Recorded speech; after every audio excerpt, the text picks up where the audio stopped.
ஓம் சாந்தி. அவ்யக்த முரளி 1/12/1983. அவ்யக்த பாப்தாதா, மதுபன். இன்றைய முரளியின் தலைப்பு சுகம், சாந்தி மற்றும் தூய்மையின் 3 அதிகாரங்கள்.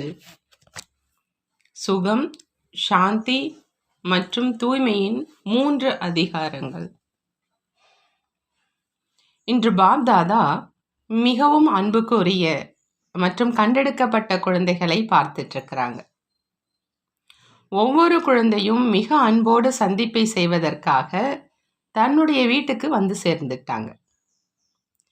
இந்த பூமியை தன்னுடைய வீடு, வள்ளலின் வாசல் அப்படின்னு சொல்றது. இந்த மகிமை இந்த இனிமையான இல்லத்துக்கு இருக்குது.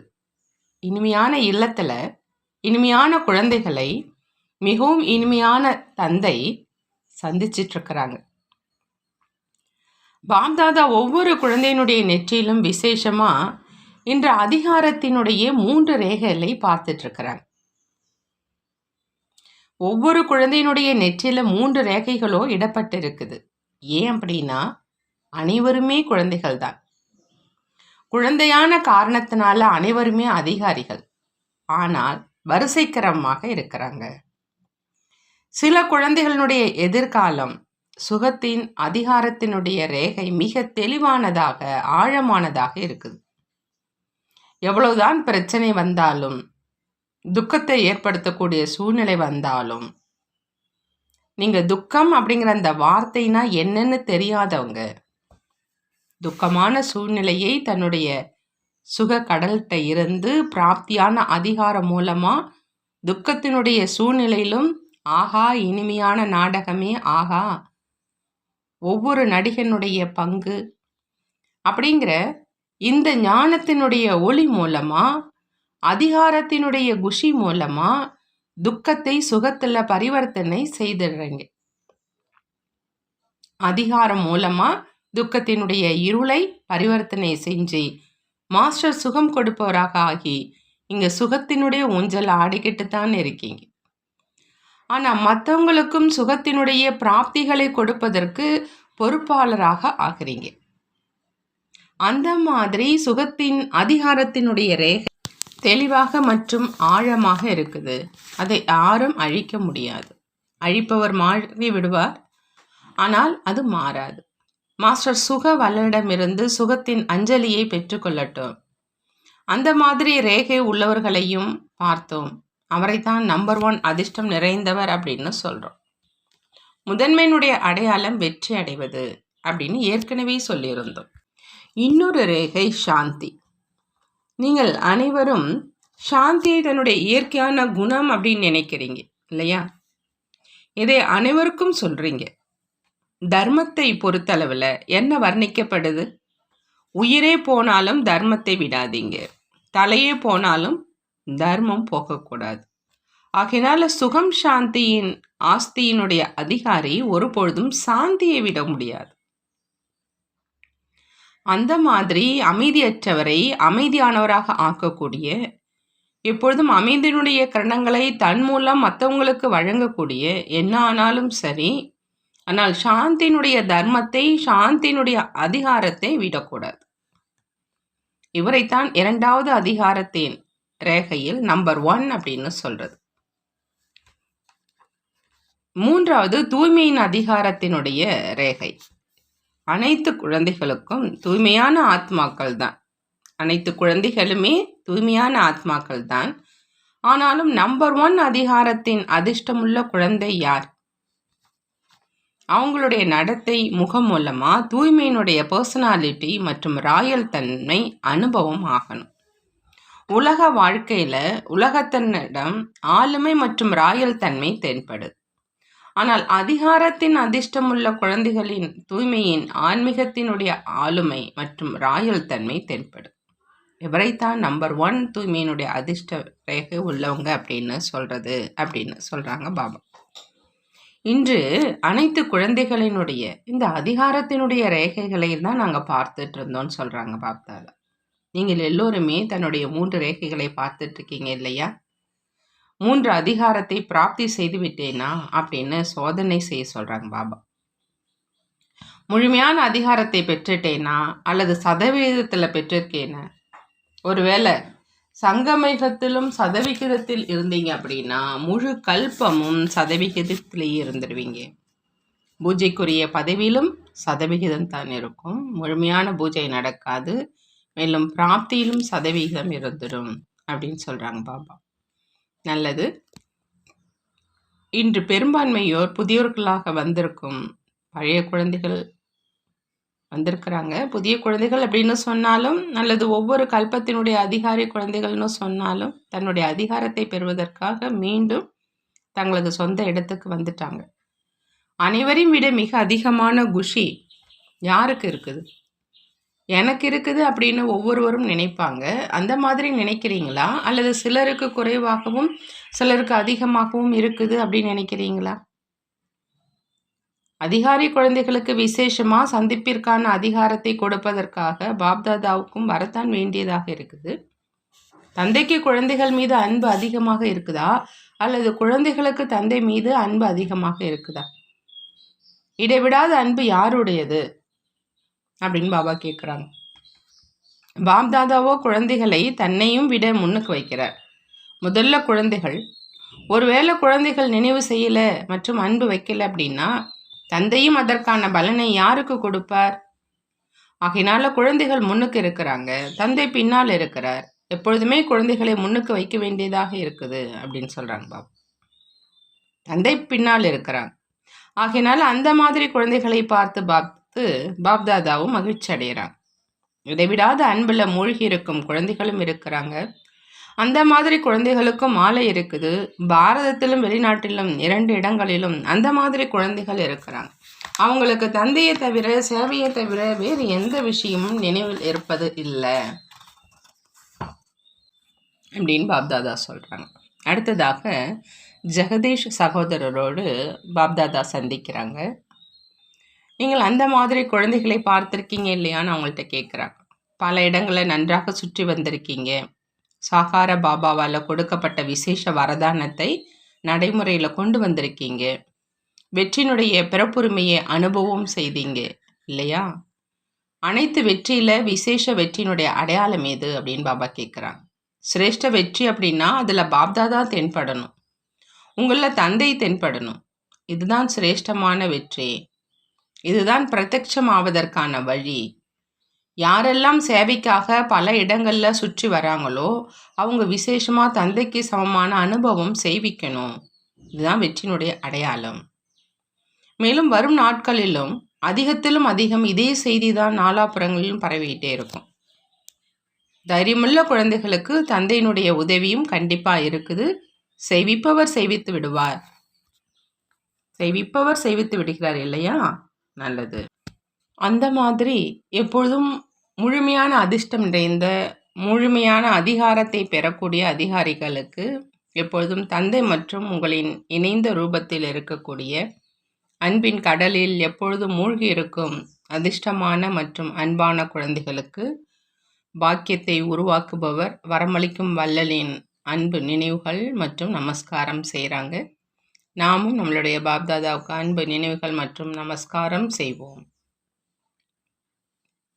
ஜெகதீஷ் சகோதரர் பாப்தாதாவிடம் வெளிநாட்டு யாத்திரையின் செய்தியை சொல்கிறாங்க. மேலும் பெயரையும் சேர்த்து அனைத்து சகோதர சகோதரிகளினுடைய அன்பு நினைவுகளையும் கொடுத்தாங்க. அனைவருடைய அன்புடைய செய்தி பாப்தாதா கிட்ட வந்து சேர்ந்துக்கிட்டே தான் இருக்குது. மேலும் இப்பொழுதும் வந்து சேர்ந்துடுச்சு. அனைத்து வெளிநாட்டில் நாலாபுறங்களிலும் இருக்கக்கூடிய குழந்தைகளுக்கு விசேஷமாக ஒரு விஷயத்துக்கான வாழ்த்துக்களை பாப்தாதா கொடுக்குறாங்க. அது எந்த விஷயத்தினுடையது அப்படின்னா சமஸ்காரம், பாஷை, வாழ்க்கை வாழும் கலாச்சாரம் அனைத்தையுமே பரிவர்த்தனை செய்வதில் பெரும்பான்மையோர் மிக தீவிரமாக முயற்சி செய்கிறவங்க உருவாகி இருக்கிறாங்க. புது உலகத்தை வந்துவிட்டது மாதிரி செய்கிறாங்க. அந்த மாதிரி புதிய பழக்க வழக்கம், புதிய சம்பந்தம் இருந்தும் தன்னை சென்ற கல்பத்தை சேர்ந்த பழைய அதிகாரி ஆத்மா அப்படின்னு நினைத்து நடந்துக்கிறார். ஆகையினால தன்னை பரிவர்த்தனை செய்வதனுடைய விசேஷத்துக்காக விசேஷமான வாழ்த்துக்கள் பாப்தாதா கொடுக்குறாங்க. அவங்க பாப்தாதாவை எவ்வளோ அன்போடு நினைவு செய்கிறாங்க. அதுவும் பாப்தாதாவிடம் எப்பொழுதுமே வந்து சேருது. தன்னை மறந்து தந்தையை தான் எப்பொழுதும் ஒவ்வொரு விஷயத்திலும் நினைவு செய்கிறாங்க. இந்த விசேஷ பரிவர்த்தனை, அதாவது மாற்றம் இருக்குது.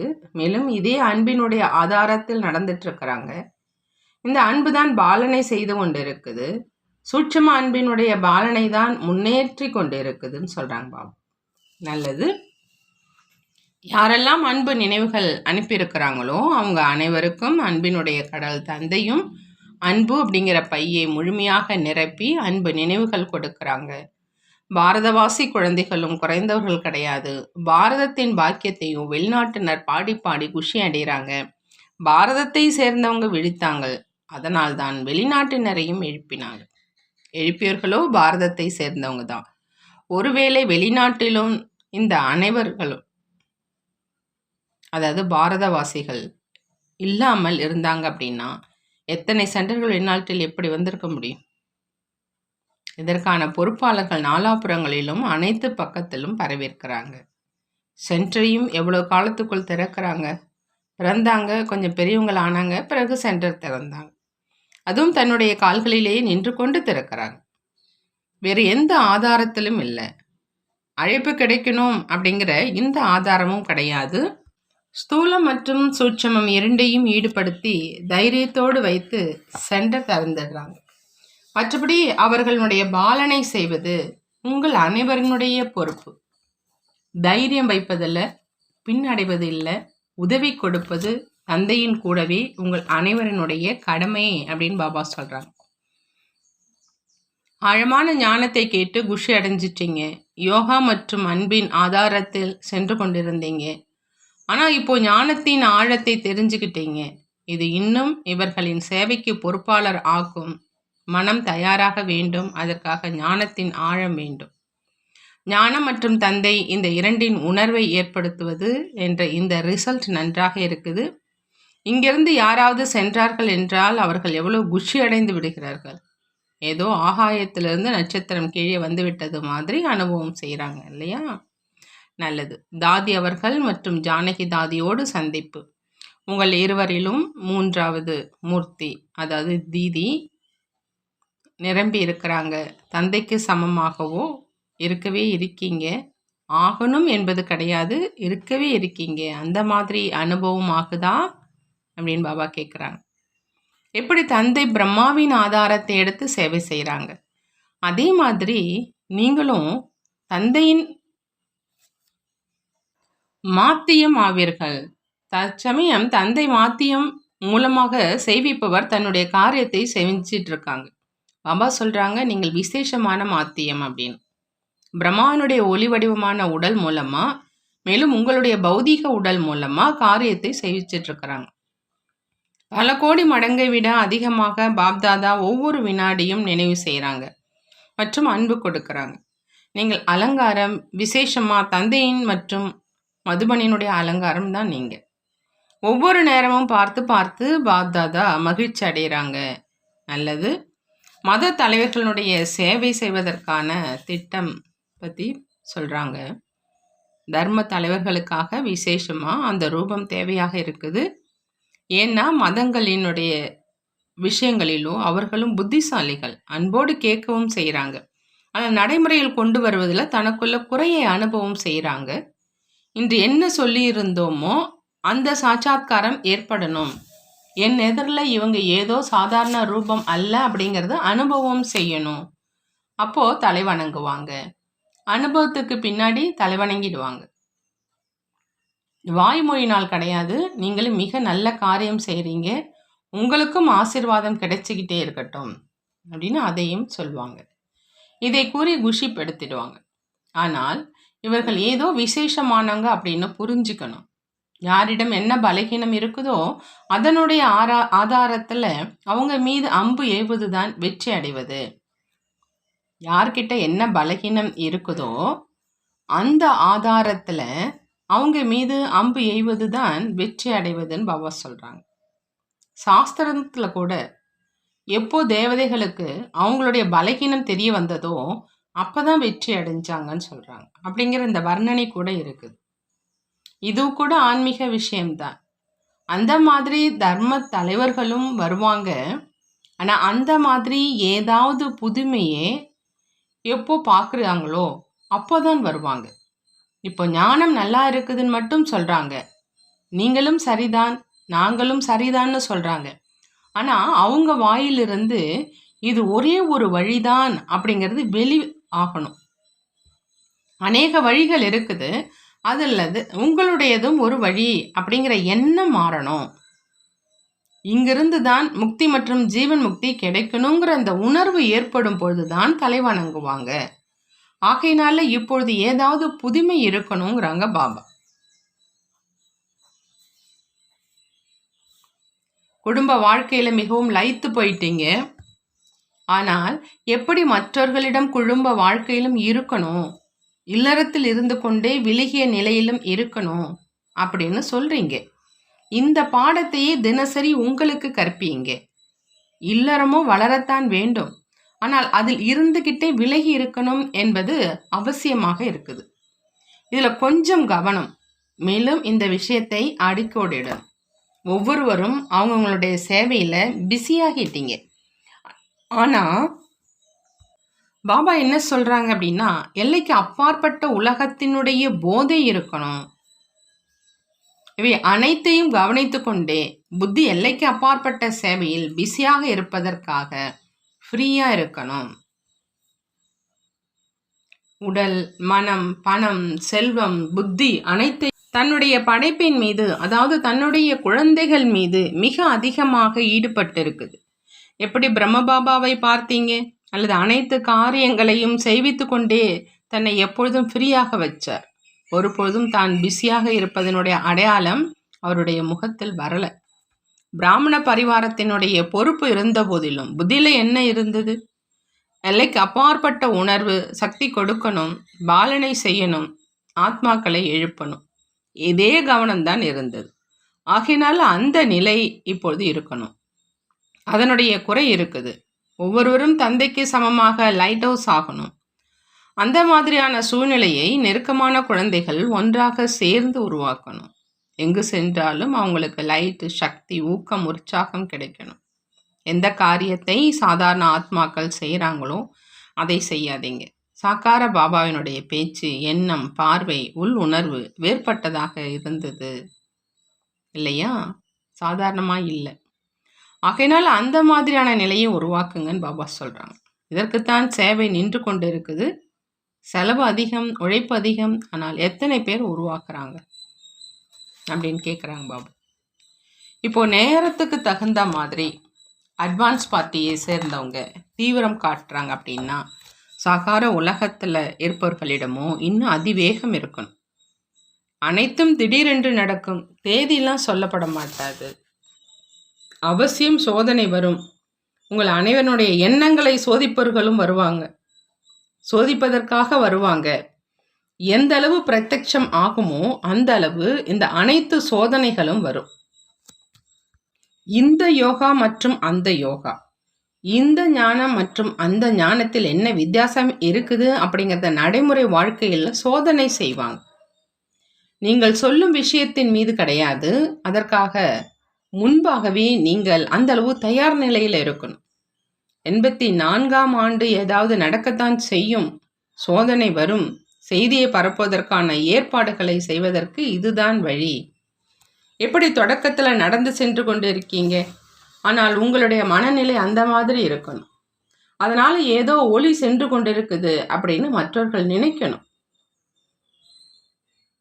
இந்த பயிற்சியை செஞ்சீங்க, அதாவது உங்களுடைய மனோநிலை எப்படி இருக்கணும்னு பாபா சொல்றாங்க. அதனால ஏதோ ஒரு ஒளி சென்றுகிட்டு இருக்குது அப்படின்னு மற்றவங்க நினைக்கணுங்கிற இந்த பயிற்சியை செஞ்சீங்க.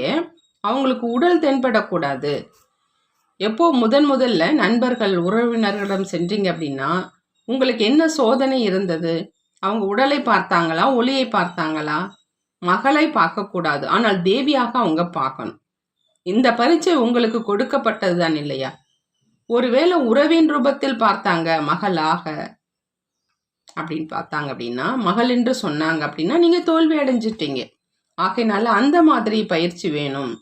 மிக மோசமான நேரமும் வந்து கொண்டு இருக்குது. ஆனால் உங்களுடைய நிலை எப்படி இருக்கணும்? மற்றவர்கள் உங்களை பார்த்து அவங்களுக்கு எப்பொழுதும் உங்களுடைய ஒளியின் ரூபம்தான் தென்படணும். அந்த மாதிரி இருக்கணும். அந்த மாதிரி உங்களுடைய நிலை இருக்கணும். இதில்தான் உங்களுடைய பாதுகாப்பு இருக்குது. உள்ளே வந்து அவர்கள் ஒளியினுடைய கோட்டையை பார்க்கட்டும். நம்முடைய ஈஸ்வரிய சேவையில ஈடுபடக்கூடிய செல்வமும் அப்படியே ஏன் கைவிட்டு செல்லணும்? அவங்களுக்கு அலமாரி தென்படக்கூடாது, ஆனால் ஒளியின் கோட்டையை பார்க்கட்டும். இந்த அளவு பயிற்சி வேணும். சக்தி ரூபத்தினுடைய பொலிவை அதிகரிக்கணும். சாதாரணமாக தென்படக்கூடாது. இந்த லட்சியம் இருக்கணும். அநேக விதமான தாக்குதல்கள் இருக்கும். அலைந்து கொண்டிருக்கும் ஆத்மாக்களும் தாக்குவாங்க. தீய பார்வை உள்ளர்களும் தாக்குவாங்க. இயற்கையினுடைய சேதங்களும் தாக்கும். நோய்களின் தாக்குதலும் இருக்கும். ஆனால் இவை அனைத்திலிருந்தும் பாதுகாப்பாக ஆவதற்கான வழி அனன்யமாக வேண்டும்.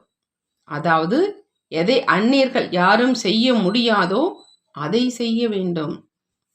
நான் அனன்யமானவன் அப்படிங்கிற இந்த நினைவை மட்டும் வச்சிங்க அப்படின்னா அன்பானவராகவும் விலகியவராகவும் இருப்பீங்க அப்படின்னு சொல்றாங்க பாபா. நல்லது. 84ஆம் ஆண்டின் மகா நாட்டின் வெற்றிக்காக பாப்தாதாவினுடைய மகா வாக்கியங்கள். எந்த அளவு முடியுமோ அந்த அளவு அமைதியினுடைய சூழ்நிலை இருக்கட்டும் சொல்றாங்க பாபா. இது ஈஸ்வரிய ஞானம், இது ஈஸ்வரனுடைய ஸ்தானம் என்று இந்த அனுபவம் செய்து செல்லட்டும். முழுமையா அனுபவம் செய்விப்பதற்கான லட்சியம் இருக்கணும்னு பாபா சொல்றாங்க. அந்த மாதிரி சூழ்நிலை இருக்கணும். வார்த்தை ஜாலங்கள்ல செல்லாமல் பேசிக்கொண்டே அனுபவம் செய்வித்து கொண்டே இருங்க. இது ஈஸ்வரிய மார்க்கம் என்று அனைவருடைய வாயிலிருந்து வெளியாகணும் அப்படிங்கிற இந்த லட்சியத்தை வைங்க. ஈஸ்வரன் வந்துவிட்டார், இதுவோ மிகவும் நல்லது, இதையே கூறுறாங்க. ஆனால் ஈஸ்வரன் படிப்பித்து கொண்டு இருக்கிறார் என்பதையும் சொல்லணும். ஞானம் நல்லா இருக்குது, ஆனால் ஞானத்தை கொடுப்பவர் யார் அப்படிங்கிற அதை அனுபவம் செய்யணும். இப்போ அந்த அஸ்திவாரத்தை போடுங்கிறாங்க பாபா. எப்போ விதை மேலே வந்து விடுதோ அப்போ முடிவு ஏற்படும். விதை மேலே வரல அப்படின்னா மரத்துல எப்படி மாற்றம் ஏற்படும்? எப்போ இந்த ஸ்தானத்துக்கு தன்னுடைய ஆர்வத்தோடு வராங்க அப்படின்னா இந்த ஸ்தானத்தினுடைய விசேஷம் என்ன இருக்குது அதை அவங்க பார்க்கட்டும் மற்றும் அனுபவம் செய்யட்டும். நீங்கள் அவங்களுடைய கண்ணோட்டத்தை பார்த்து தன்னுடைய கண்ணோட்டத்தை மாற்றாதீங்க. ஆனால் உங்களுடைய கண்ணோட்டத்தை பார்த்து அவங்க தங்களுடைய கண்ணோட்டத்தை மாற்றிக்கொள்ளணும். அந்த மாதிரி திட்டத்தை உருவாக்குங்க. எப்பொழுது சொற்பொழிவு செய்யணும் அப்படிங்கிற அந்த லட்சியம் இருக்குது அப்படின்னா அதற்கான பாயிண்ட்டுகளின் பக்கம் கவனம் செல்லும். ஆனால் தந்தையை வெளிப்படுத்தணும் அப்படிங்கிற அந்த லட்சியம் இருக்குது அப்படின்னா தந்தை தான் தென்படுவார். எப்படி லட்சியம் இருக்குமோ அந்த மாதிரி ரிசல்ட் வெளியாகும் அப்படின்னு பாபா சொல்றாங்க. நல்லது. வரதானம். கடந்த காலம், நிகழ்காலம் மற்றும் எதிர்காலத்தை தெரிந்து மாயாவை வென்றவர் ஆக்கக்கூடிய மாயாவை வென்றவராக ஆகக்கூடிய மாஸ்டர் 3 காலங்களையும் தெரிந்தவராக ஆகுக. கடந்த காலம், நிகழ்காலம், எதிர்காலத்தை தெரிந்து மாயாவை வென்றவராக ஆகக்கூடிய மாஸ்டர் 3 காலங்களையும் தெரிந்தவர் ஆகுங்கிற வரதானம் கொடுக்கிறாங்க. 3 காலங்களையும் தெரிந்தவராக ஆகணும் அப்படின்னா அதுக்கு பாபா சொல்றாங்க, கடந்த காலம், நிகழ்காலம் மற்றும் எதிர்காலத்தை தெரிந்து நீங்க மாயாவை வென்றவராக ஆகணும் அப்படின்னு. எந்த குழந்தைகள் 3 காலங்களையும் தெரிந்திருக்கிறாங்களோ அவங்க ஒரு பொழுதும் மாயாவிடம் தோல்வி அடைய முடியாது. ஏன் அப்படின்னா தற்சமயம் என்னவாக இருக்குது, மேலும் எதிர்காலத்தில் என்ன நடக்க போகுது அப்படிங்கிற இந்த இரண்டுமே 3 காலங்களை தெரிந்த ஆத்மாவின் புத்தியில் தெளிவா இருக்கும். என்னவா இருக்கிறேன், மேலும் என்னவாக ஆக போறேன், நிகழ்காலம் மற்றும் எதிர்காலம் இரண்டினுடைய போதை அவங்களுக்கு இருக்கும். அந்த போதையின் குஷியில அவங்க பறந்துகிட்டே இருப்பாங்க. ஆகையினால அவங்களுடைய கால்கள் பூமியிலிருந்து மேலே இருக்கும். அவங்க உடலினுடைய சம்பந்தம், உடலினுடைய பழைய பதார்த்தங்களினுடைய ஈர்ப்புல வர்றது கிடையாதுன்னு சொல்றாங்க பாபா. அடுத்ததாக ஸ்லோகன்ல பாபா சொல்றாங்க, யாருக்கிட்ட சரளத்தன்மையினுடைய குணம் இருக்குதோ அவங்களுக்கு கூட்டத்துல அனைவருடன் நடந்து கொள்வது மிகவும் சுலபமாக இருக்கும். சரளத்தன்மையின் குணம் யாருக்கிட்ட இருக்குதோ அவங்களுக்கு கூட்டத்தில் எல்லாருடனும் நடந்து கொள்வது ரொம்ப சுலபமாக இருக்கும்னு சொல்கிறாங்க. நல்லது. ஓம் சாந்தி. நன்றி பாபா. நன்றி.